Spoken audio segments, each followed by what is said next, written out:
Malam ini kita bisa bertemu untuk pertama kalinya di acara webinar dari Pokja Valvular Disease. Semoga malam ini kita bisa berdiskusi bersama, memberikan informasi dan ya saling tukar pengalaman sesama kita di sini. Saya yakin banyak teman-teman sejawat dokter umum, dokter spesialis jantung maupun spesialis yang lainnya. Tugas saya pertama adalah saya diminta untuk menjelaskan mitral stenosis ini di Indonesia, kondisi sekarang dan masa depannya arahnya mau kemana. Ya, saya tidak punya disclosure di sini ya. Oke, saya mulai dari mitral stenosis. Etiologinya ada banyak ya. Tapi yang paling sering dan mungkin yang ada di negara kita adalah karena penyakit jantung rematik. Selain penyakit jantung rematik, mungkin di negara maju mitral stenosis bisa disebabkan karena aging proses degeneratif, terutama degeneratif kalsifikasi. Kemudian bisa juga karena terapi radiasi pada pasien-pasien keganasan. Jarang lagi adalah karena autoimmune disease, misalnya SLE atau congenital. Nah, tapi karena mayoritas mitral stenosis di tempat kita adalah karena penyakit jantung rematik, mungkin pembicaraan saya ini juga lebih mengarah ke tentang penyakit rematik.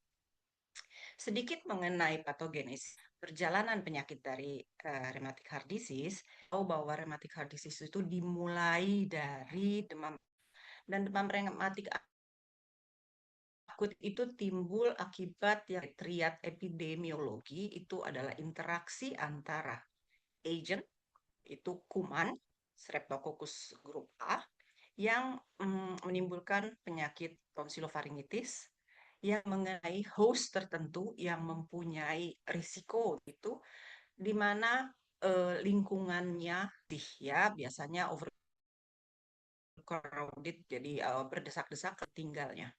Nah, setelah ada interaksi antara tiga hal tersebut, kemudian timbul respon imun yang pertama, abnormal respon imun yang pertama. Dan beberapa persen, 3% timbullah demam rematik akut. Itu adalah serangan dari demam rematik akut pertama. Nah, cerita tidak selesai di situ. Serangan-serangan itu namanya reaktivasi atau bisa sembuh. Nah, kalau sialnya berulang, maka eh, akan timbul inflamasi berulang dan akhirnya menimbulkan kerusakan-kerusakan dari katup, jaringan katup. Nah, begitu timbul kerusakan katup, maka kita sebut sebagai rheumatic heart disease. Ya. Katupnya sudah rusak, maka bisa timbul komplikasi. Nanti akan dijelaskan oleh Dr. Nauli di pembicara yang keempat. Nah, bagaimana sih kondisi di Indonesia pada saat ini? Ini adalah aplikasi yang menggambarkan gimana kasus-kasus katup di Rumah Sakit Jantung Harapan kita berdasarkan registri tahun 2016 sampai 2019. Nah, di situ dilihat bahwa semua pasien yang masuk ke Rumah Sakit Harapan kita pada tahun itu, kita kumpulkan lebih dari 5.000 kasus ya. Bagian besarnya karena penyakit jantung rematik. Ya, hampir separohnya karena penyakit jantung rematik. Kemudian kalau kita lihat lagi dari yang jantung rematik, ternyata mitral stenosis, isolated mitral stenosis, itu hampir juga setengahnya. Nah, ini menunjukkan bahwa ternyata mayoritas dari pasien-pasien kita yang rheumatic heart disease adalah terkait dengan mitral stenosis. Baik yang isolated atau mitral stenosis saja atau stenosis kombinasi dengan mitral regurgitasi, ini disebut mixed mitral valve disease ya. Nah, tentu saja komplikasi yang tersering adalah atrial. Kalau kita lihat di sini atrial fibrillasi angkanya sangat tinggi dengan dilatasi atrium kiri. Nah, itu tadi di Indonesia, tadi di Rumah Sakit Jantung Harapan kita. Sekarang bagaimana gambaran Indonesia keseluruhan? Ini adalah multi-center study, kita mengumpulkan 21 site, ini tahun 2020 sampai 2023. Ternyata nggak jauh beda juga gambarnya, bahwa Dari sekian banyak pasien dengan heart disease, mitral stenosis itu menempati eh, peringkat yang paling tinggi.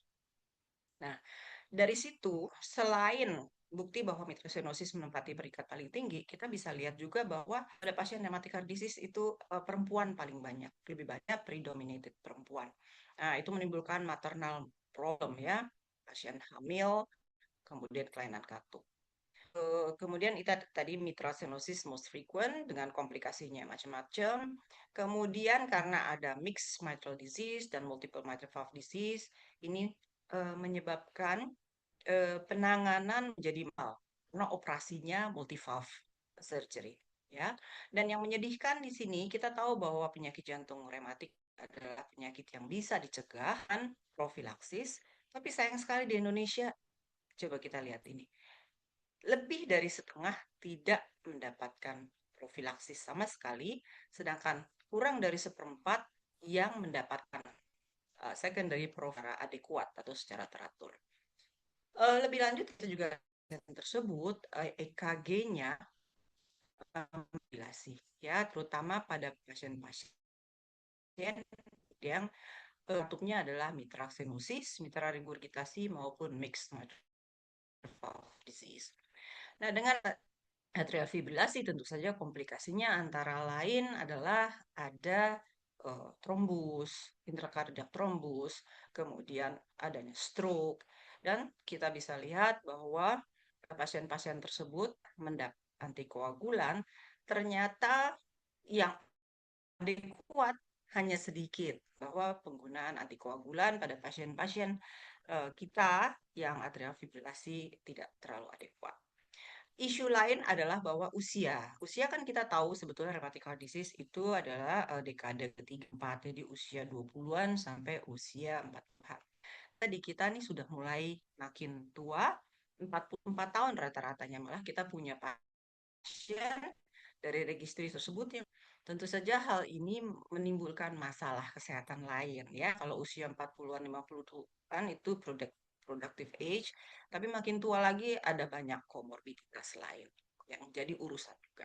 Kita kembali ke mitral stenosis, kita tahu bahwa nanti juga akan menjelaskan mengenai hal tata laksana. Itu yang utama adalah yang kita tujuan utama untuk tata laksana balloon mitral valvotomy. Jadi katup yang menyempit itu harus kita balon, ya. Kalau kita lihat bahwa mitral stenosis itu banyak sekali, harusnya kan BMV-nya banyak ya. Tapi ternyata dari rumah sakit jantung BMV ini setahunnya kurang lebih 60-an ya. Memang ini lebih sedikit sejak era. Kalau saya dapetin angka yang sebelum tahun 2020 itu agak lebih tinggi ya. Nah, tapi belakangan ini turun. Kenapa ya kira-kira? Kira-kira bukan karena MS-nya makin sedikit, bukan, penyakitnya makin berat. Sehingga eh, katup mitral stenosis itu tidak ideal lagi untuk biasanya ada kelainan lain, trikuspid regurgitasi, atau ada trombus di dalam ruang jantung, atau nanti dijelaskan lebih lanjut oleh dokter Wulan. Nah, bisa juga ini yang menggembirakan adalah lebih banyak center-center atau rumah sakit yang bisa melakukan BMV. Dan referral problem ini menyedihkan ya. Jadi pasien nggak bisa. Nah, akibatnya adalah pasien-pasien tersebut perlu dioperasi karena kelainan pasien-pasien tersebut perlu dioperasi, dan kita lihat bahwa ini adalah data operasi di Rumah Sakit Jantung Harapan kita. Single valve ini angkanya yang biru tua. Multiple valve kita bisa lihat bahwa tadi kan mitral stenosis dan mixed mitral dan multiple mitral aortic valve disease itu banyak, sehingga multi valve juga banyak dilakukan. Tapi ini jumlahnya ya, per bulan sekitar 28,5 dan 23. Tapi yang menyedihkan adalah perioperatif mortality untuk pasien yang operasi katup lebih dari satu itu tinggi, di atas 10%. Nah, ini jadi problem lagi ya untuk kita. Nah, apa yang saya ceritakan sebelumnya dari data-data INA RHD registry tadi adalah sebetulnya puncak dari gunung es dari penyakit jantung rematik. Jadi kita tahu yang ujungnya aja, yang berat-beratnya aja, yang meninggal, yang perlu operasi, yang sudah ada komplikasi, yang sudah gagal jantung. Ini di atas permukaan yang kita tahu karena data tersebut adalah hospital based data. Ya. Nah, di bawah permukaan ini ada banyak lagi dan lebih besar jumlahnya yang sebenarnya kita belum tahu, nggak bisa mendeteksinya. Dan sebetulnya hal itu penting untuk kita deteksi karena apa? Karena rheumatic heart disease adalah penyakit yang bisa dicegah. Kalau dicegah kan artinya kita harus tahu sebelum dia jadi berat. Ya. Nah, gimana sebenarnya sih rheumatic heart disease prevention yang ada di Indonesia? Kita bagus nggak sih mengerjakannya? Nah, tadi sudah ada data bahwa ternyata kita nggak bagus nih, nggak baik melakukan preventionnya atau profilaksis. Karena apa? Karena lack of awareness dari pasien, dari community, dari healthcare, kita-kita ini yang lagi hadir di sini, dan dari pemerintah. Hal itu menyebabkan insufficiency prophylaxis, drug supply, jadi supply-nya susah banget ya. Nanti ada bicara juga yang akan menjelaskan mengenai prophylaxis ini, dan compliance-nya juga kurang, compliance dari pasien maupun dari dokter-dokternya untuk memberikan. Nah, ini jadi problem. Karena apa? Karena ini ada trial yang besar menyatakan bahwa eh, ini BPG ya, benzathin penicillin G yang disuntik intramuskuler itu dia secara signifikan menurunkan resiko untuk progresivitas proses rematik. Tapi dia tidak berhubungan dengan meregresi. Jadi artinya apa? BPG ini atau profilaksis ini hanya bagus untuk pasien-pasien yang pada level lebih awal, nggak bisa lebih lanjut. Nah, inilah pentingnya kita lakukan screening untuk rheumatic heart disease. Nah, gimana melakukan screening di Indonesia yang begitu besar, kemudian eh, terbatas kok ininya aksesnya maupun tenaga-tenaganya ini eh, kami berdua dengan Dokter Oliva sedikit menggambarkan perspektif kami bagaimana kita melakukan screening di Indonesia.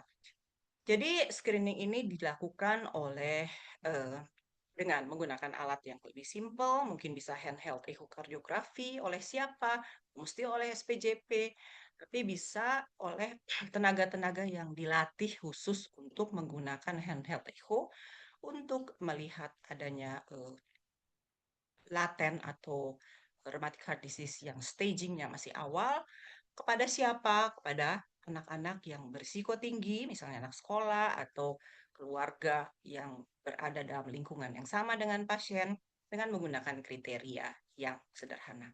Nah, ini adalah eh, beberapa teman-teman di daerah yang sudah melakukan screening. Terima kasih sekali bahwa mereka sudah mulai secara mandiri melakukan screening rheumatic heart disease. Ini contoh di Medan sudah publikasi, ini contoh di Bali sudah presentasi juga di annual meeting di American Society Echo. Kemudian ini yang masih berjalan teman-teman kita di Malang, teman-teman kita di Sumatera Barat, dan teman-teman kita di Sulawesi Barat. Tentu saja hal ini sangat menggembirakan, mungkin karena kita bisa mendeteksi apa yang akan terjadi. Ini waktu kita udah habis ya, saya akan buru-buru kali ya.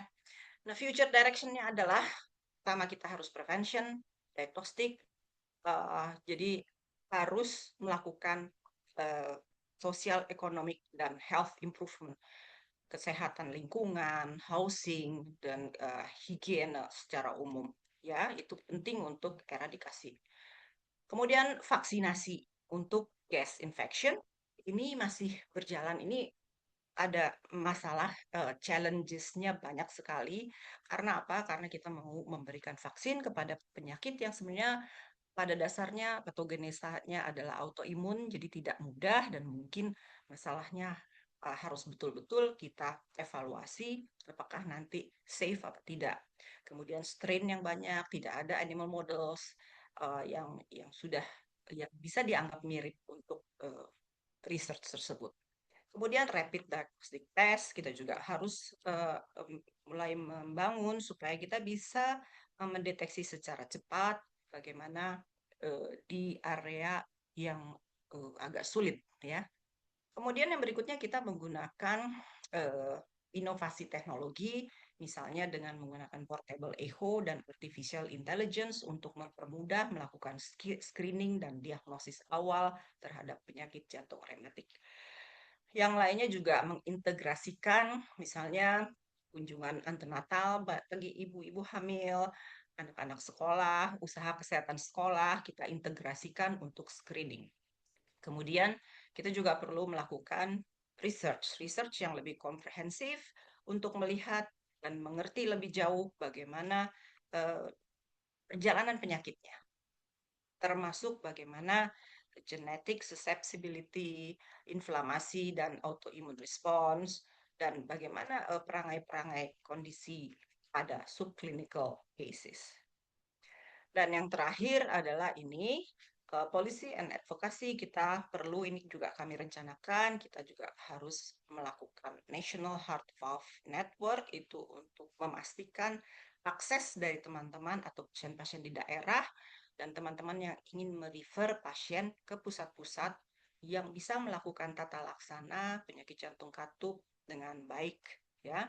Kemudian tentu saja government commitment.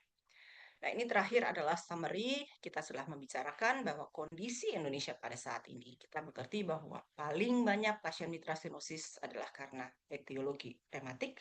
Dan rheumatic heart disease itu masih merupakan burden di negara kita. Dan mitra stenosis, baik yang single, mixed, maupun multiple, adalah lesi yang paling banyak pada rheumatic heart disease.